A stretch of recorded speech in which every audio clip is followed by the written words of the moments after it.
¿Sabía usted que existe un fenómeno médico que se llama el síndrome de Lázaro? El síndrome de Lázaro.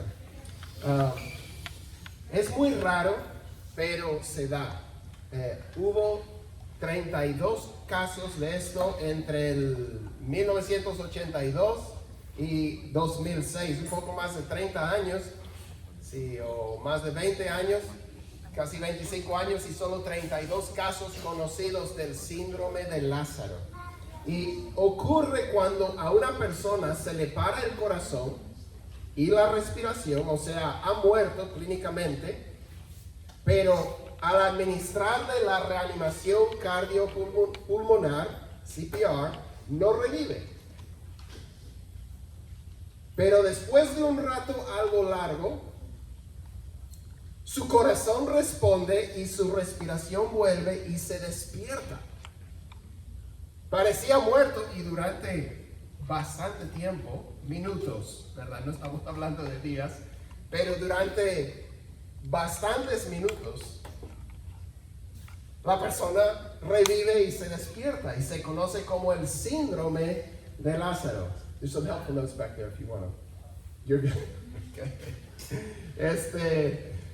Y lo que pasa en este caso del second paragraph, lo que pasa es que lo que está pasando en el caso de estas personas es que hay algún estorbo fisiológico que está previniendo que su corazón responda a la reanimación cardiopulmonar. Pero después de cierto tiempo, ese estorbo, cual sea, se resuelve y el corazón por fin puede responder y empieza a bombear sangre otra vez. La persona empieza a respirar y vuelve a la vida. Pero fíjese, esto se da en casos de una persona que recién ha muerto. Es decir, no está muerto todavía biológicamente. Su cerebro está activo, sus células aún viven, solo se le ha parado el corazón y ya no está respirando. En el caso de uno que ha muerto completamente, o sea, biológicamente el cerebro murió, los órganos también, no hay esperanza. No ocurre el fenómeno del síndrome de Lázaro. No hay esperanza. No hay nada que nadie puede hacer. Y ese era el caso del verdadero Lázaro de la Biblia. O sea, 4 días de muerto. De hecho, su cuerpo ya había empezado el proceso de la descomposición. Puede existir el síndrome de Lázaro, pero para un verdadero Lázaro no hay esperanza humana. Pero Dios, si introducimos a Dios en el asunto, la situación cambia por completo. Cristo demostró eso con Lázaro. Él mostró que Él es quien da vida a los muertos. Él le dio vida a Lázaro con una sola palabra. Le dijo: Lázaro, ven fuera. Y Lázaro se levantó. Hoy continuamos nuestra serie en Efesios. Se llama Uno en Cristo. Y al llegar al capítulo 2 descubrimos que nosotros éramos como el verdadero Lázaro, muertos. Más muertos no podíamos estar. Completamente muertos espiritualmente. Sin esperanza. Nosotros no podíamos hacer nada al respecto. Y nada ni nadie nos podía revivir. Tampoco. No había esperanza. Pero Dios hizo lo imposible. En Efesios 2 vemos nuestra condición, nuestra vivificación y nuestra participación en este asunto. Entonces vamos a empezar con los versículos del 1 al 3, primero para ver nuestra condición, la condición de Lázaro. Entonces, en el versículo 1 de Efesios 2 leemos así: y él les dio vida a ustedes que estaban muertos en sus delitos y pecados, en los cuales anduvieron en otro tiempo según la corriente de este mundo, conforme al príncipe de la potestad del aire, el espíritu que ahora opera en los hijos de desobediencia. Entre ellos también todos nosotros en otro tiempo vivíamos en las pasiones de nuestra carne, satisfaciendo los deseos de la carne y de la mente, y éramos por naturaleza hijos de ira, lo mismo que los demás. Entonces, lo que el Espíritu Santo revela a través del apóstol Pablo en estos versículos es que nosotros, los creyentes en Cristo, los hijos de Dios, los salvos, estábamos muertos, completamente muertos, no como los que experimentan el síndrome de Lázaro, donde están como algo muertos, ¿sí? Como que se están muriendo, están en peligro y necesitan un poco de ayuda para revivir. No. Estábamos como Lázaro, 4 días muertos, descomponiéndonos, corrompiéndonos. Estábamos completamente sin esperanza, espiritualmente muertos. Estábamos, dice, muertos en nuestros delitos y pecados. Y dice que andábamos en estos delitos y pecados. Y yo quiero decir, gloria a Dios por ustedes que no fueron salvos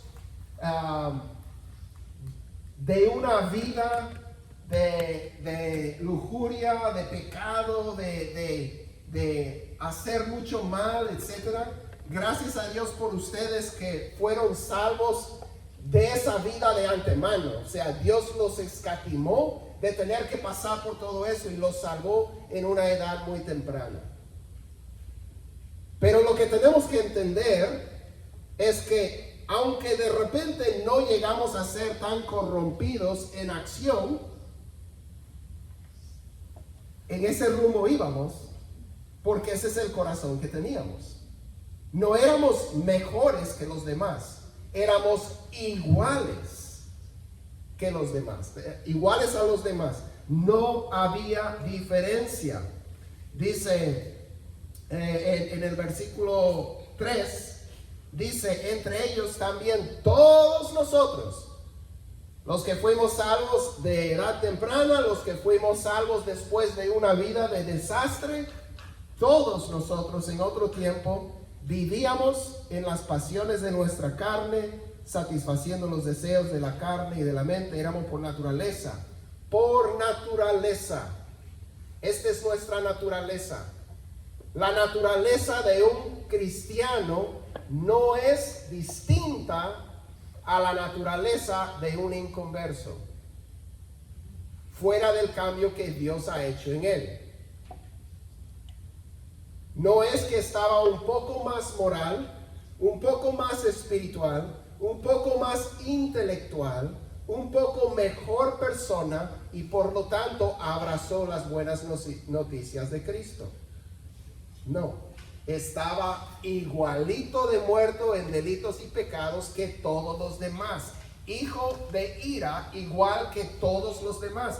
De hecho, el versículo 2 dice que nosotros andábamos según la misma corriente que de este mundo. Podemos criticar este mundo, podemos criticar las corrientes que están ocurriendo en nuestra sociedad hoy en día, pero de acuerdo a esa corriente, todos nosotros andábamos antes de que Cristo llegara a nuestra vida. Es más, dice que andábamos conforme al príncipe de la potestad del aire. Está hablando aquí de Satanás, el que gobierna esa corriente del mundo. El espíritu que ahora opera en los hijos de desobediencia. En ese espíritu nosotros andábamos antes de conocer a Cristo. Sí, no obedecíamos la voz de Dios, obedecíamos otra voz. Y nosotros decimos, no, yo no era tan malo, yo nunca era satánico, yo no tenía alguna Biblia satánica en mi casa, yo era buena gente. Está bien. Pero Satanás se manifiesta de ángel de luz. Él te tenía bien engañado. Tú como un títere andabas según el espíritu que ahora está operando en toda la demás gente que dice, no, no soy tan malo, yo no estoy buscando a Satanás, etc. Claro. Y dice que estábamos bajo la ira de Dios, éramos hijos de ira. Lo que nos esperaba era la ira de Dios, porque la merecíamos, igual que los demás. Dice en Juan 3 que el que no cree o el que no ha creído en el Hijo, la ira de Dios permanece sobre él.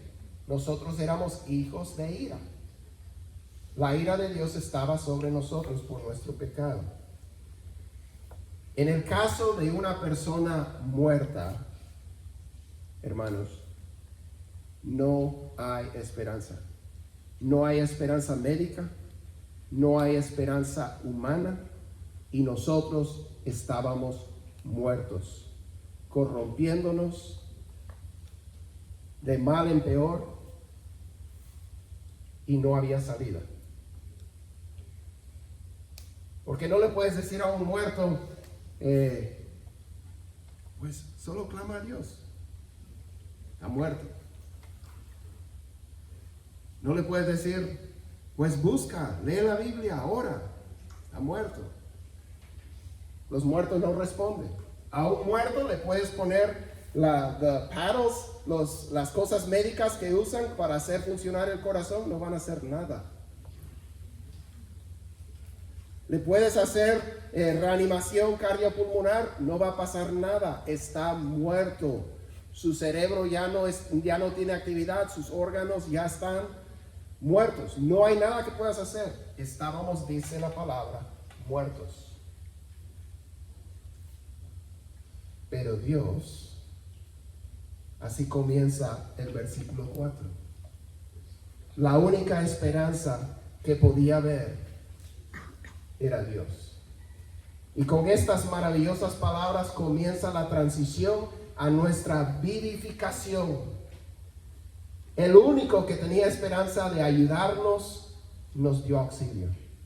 Veamos lo que hizo. Versículos 4 a 7. Dice, pero Dios, que es rico en misericordia, por causa del gran amor con que nos amó, aun cuando estábamos muertos en nuestros delitos, nos dio vida juntamente con Cristo. Por gracia ustedes han sido salvados.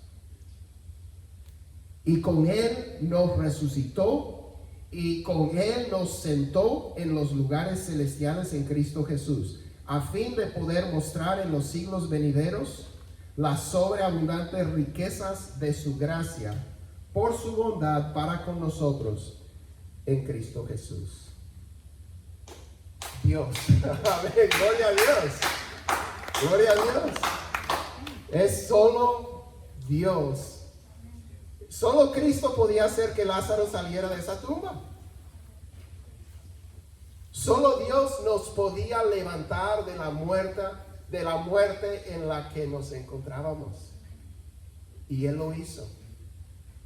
No cuando nosotros empezamos a tantear y a buscarle y a sentirnos mal por nuestros pecados. No, eso no es lo que dice. Versículo 5. Cuando estábamos muertos en nuestros delitos. Nosotros no habíamos levantado ni un dedo. Estábamos muertos. Él nos dio vida a nosotros cuando estábamos muertos. Aquí resalta el por qué lo hizo. Y por eso aplaudimos. Dios que es rico en misericordia. Nosotros éramos hijos de ira, culpables del infierno, culpables de la muerte de Cristo. Él murió por nuestros pecados. Rico en misericordia. Y escuchen esto, increíble. Por causa del gran amor con que nos amó. pasaje en el Antiguo Testamento que menciona cómo Dios ha puesto su amor sobre nosotros. Eso es lo que ha pasado.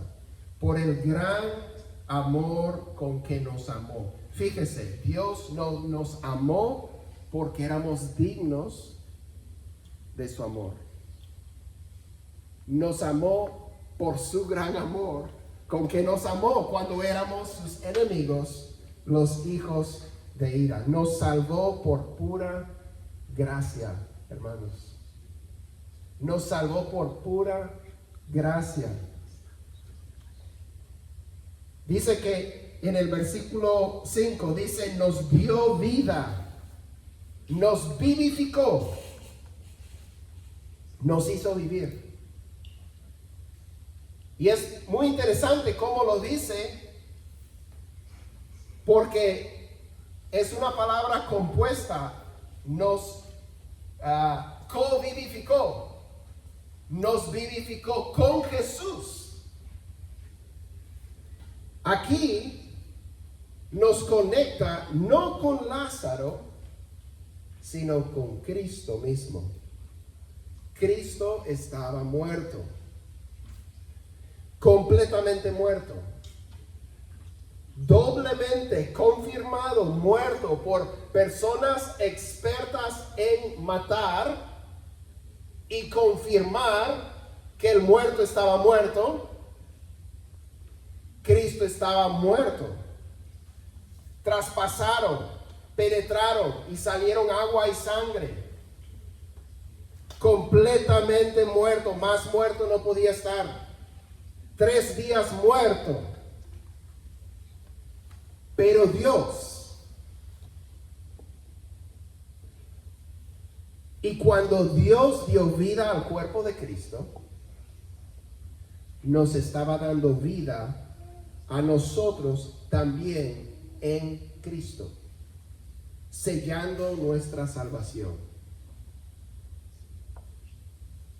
Y ahí dice, se ve la secuencia, que así es en el versículo 6, porque dice, no solamente nos dio vida juntamente con Cristo, versículo 6, y con Él nos resucitó, y con Él nos sentó en los lugares celestiales, en Cristo Jesús.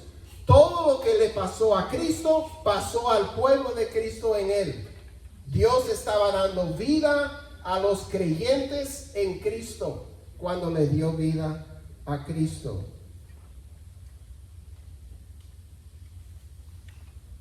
Me encanta una parte en una canción que vengo escuchando esta semana que voy a llorar seguro. So beautiful. All Hail King Jesus. Se llama Gloria a Cristo en español. En inglés dice, for in a dark, cold tomb, where our Lord was laid, one miraculous breath, and we're forever changed. Porque en aquel lugar donde puesto fue, un milagro sucedió. El Señor inhaló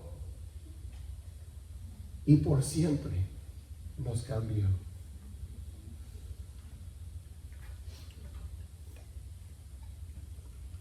¿Por qué lo hizo? Por su gran amor. Ese fue el motivo. No había nada en nosotros. Era algo en Él.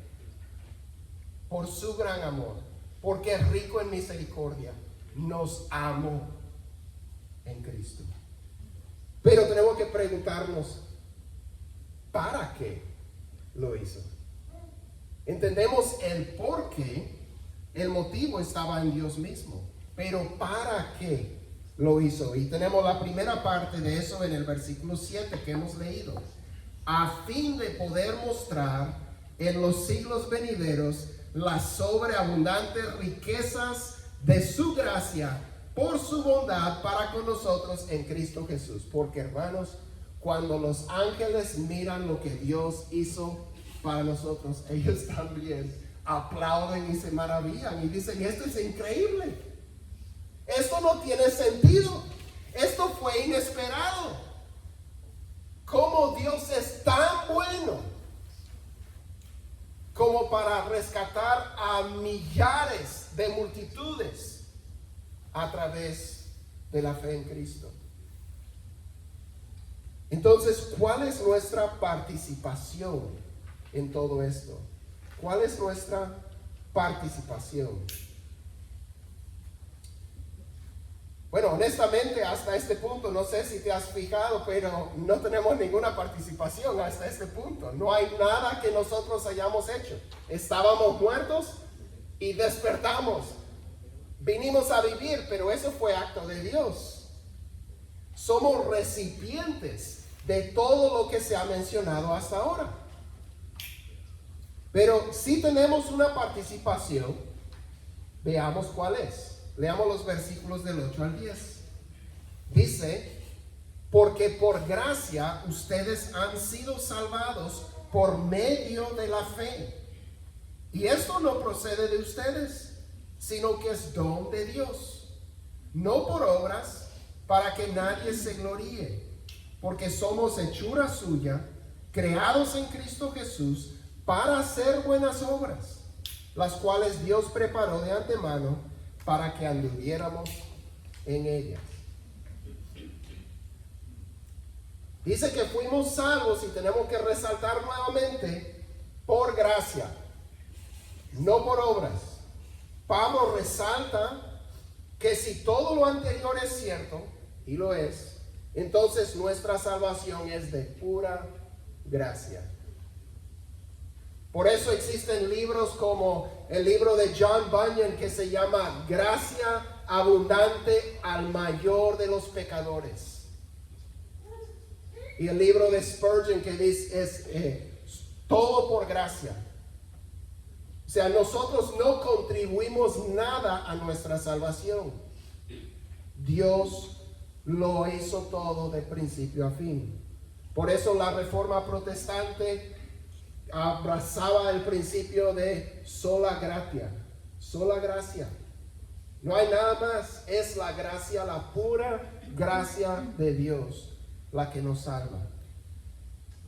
Pero, ¿cómo llega a nosotros esa salvación? ¿Cómo se aplica a nosotros esa salvación? Está bien, Dios me dio vida con Cristo cuando Cristo inhaló en esa tumba, pero yo de todas maneras nací hijo de ira y caminaba de acuerdo a la corriente del mundo. Entonces, ¿cómo llega a mí esa salvación? Dice, por gracia ustedes han sido salvados por medio de la fe. Por medio de la fe. Nos llega por medio de la fe. Y aquí comienza nuestra participación. Pero fíjate, no dice que somos salvos por creer. Somos salvos por medio de creer. La fe es el medio por el que Dios nos salva. A veces se compara con un conducto hacia el cual la salvación fluye a nosotros. Nosotros creemos y recibimos todo lo que Cristo ha hecho por nosotros. Se aplica a nuestra salvación, se aplica a nuestra alma todos los beneficios de la salvación por medio de la fe, como si fuera un conducto. Pero Pablo tiene cuidado de aclarar todavía más que ni esto proviene de nosotros. Nuestra fe también es don de Dios y parte de todo el don de Dios de la salvación. Como dice Jesús, ¿verdad? Quiero resaltar en el texto aquí, dice, por gracia, versículo 8, por gracia ustedes han sido salvados por medio de la fe, y esto no procede de ustedes, sino que es don de Dios. Jesús dice que nadie puede venir a Él si el Padre que le envió no le trajere. Y le dijo a Nicodemo que nadie puede siquiera ver el reino de Dios si no nace de arriba, si no nace de Dios. El que hayamos llegado a creer es gracias a la gracia de Dios y la obra del Espíritu que nos vivifica. Me encanta 2 Corintios 4:6, donde dice, habla de cómo Satanás ha cegado los ojos de los incrédulos para que no puedan ver la gloria de Cristo. Y dice, pues Dios, estábamos iguales a los demás, quiere decir que estábamos cegados también por Satanás, pues Dios, que dijo, de las tinieblas resplandecerá la luz, es el que ha resplandecido en nuestros corazones para iluminación del conocimiento de la gloria de Dios en el rostro de Cristo. Nosotros muertos, cegados para no poder ver por Satanás, Dios dice, no hay problema, sea la luz. Y hay luz, vemos la gloria de Dios en el rostro de Jesucristo, creemos y recibimos todo lo que Dios ha hecho por nosotros. Ahora, nosotros no contribuimos nada a nuestra salvación, pero después de que revive el muerto, hace muchas cosas. Empieza a respirar, empieza a caminar, empieza a comer, empieza a hablar con sus seres queridos, empieza a hacer muchas cosas, pues ya está vivo, ¿verdad? Y Dios, de la misma manera, estábamos muertos, nos da vida para que ahora vivamos espiritualmente. Versículo 10, porque somos hechura suya, creados en Cristo Jesús para hacer buenas obras, las cuales Dios preparó de antemano para que anduviéramos en ellas. Dios no nos ha salvado por obras. No es por nosotros, no es por cosas que nosotros hayamos hecho. No es porque hayamos obedecido a Dios. No somos salvos por obras, pero sí somos salvos para obras. Somos salvos para hacer buenas obras. Se capta la diferencia, ¿verdad? Nuestras obras no son las que nos salvan, pero cuando ya somos salvos, vamos a hacer buenas obras, porque ya estamos vivos. Los vivos respiran, los vivos sienten, los vivos están vivos, ¿verdad? Claro, el servir a Dios requiere lo que Jerry Bridges llama un esfuerzo dependiente. It's a dependent effort. Cuando nosotros vamos a servir a Dios, obedecer a Dios, es un esfuerzo nuestro, pero es un esfuerzo dependiente de la gracia de Dios que nos ayuda a obedecerle. Por ejemplo, Pablo lo describe de esta manera en 1 Corintios 15, versículo 10. Dice Pablo, pero por la gracia de Dios soy lo que soy, y su gracia para conmigo no resultó vana. Antes bien, he trabajado mucho más que todos ellos, aunque no yo, sino la gracia de Dios en mí. Y como dice en otro lugar, todo lo puedo en Cristo que me fortalece. Todo lo que nosotros hacemos para el Señor ahora es gracias a la obra que Él ha hecho en nosotros.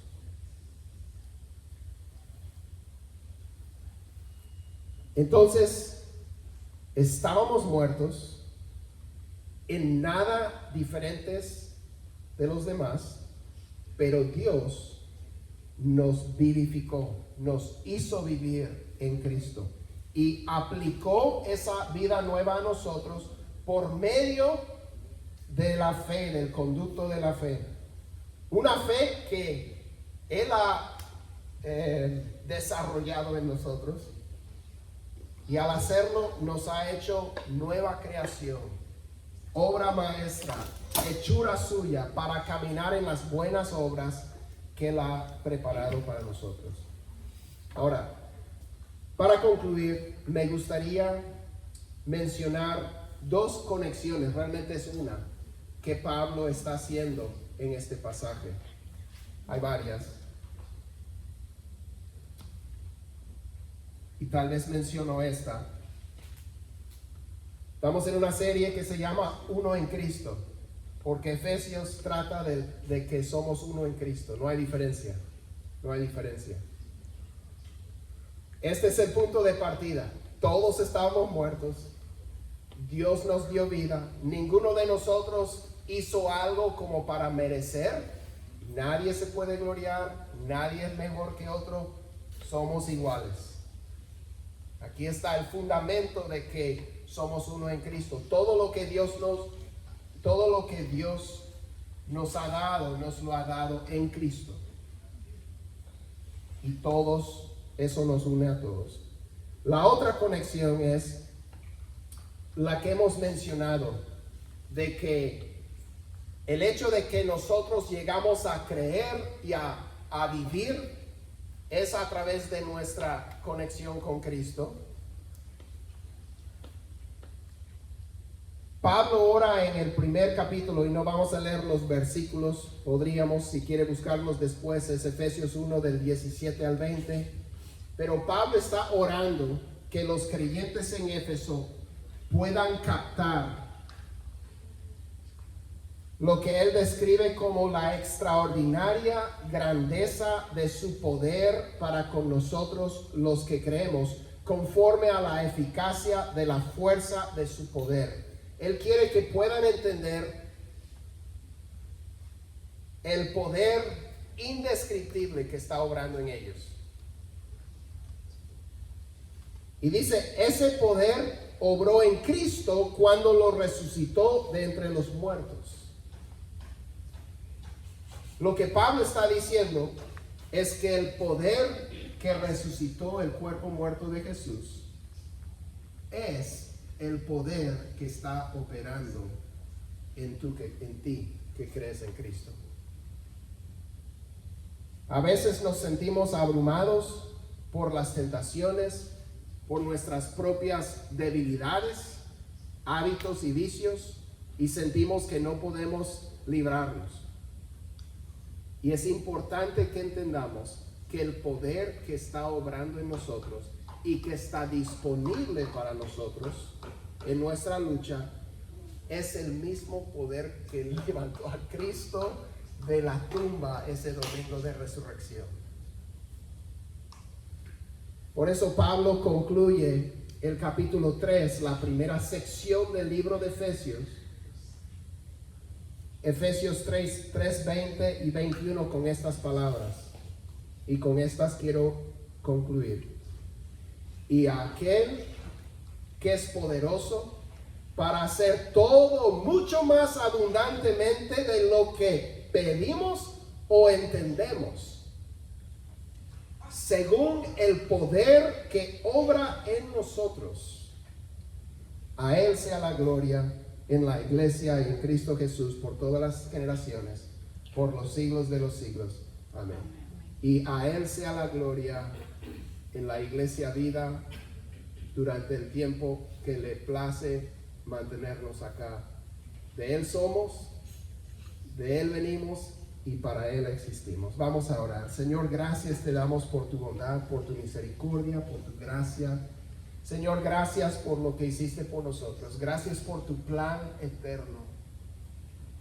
Señor, pedimos que nos ayudes a poder responderte en adoración agradecida, en obediencia, Señor, quebrantada. Señor, porque nada hemos hecho para merecer todo lo que has hecho para nosotros. Gracias por tu misericordia. Gloria a tu nombre. Amén y amén.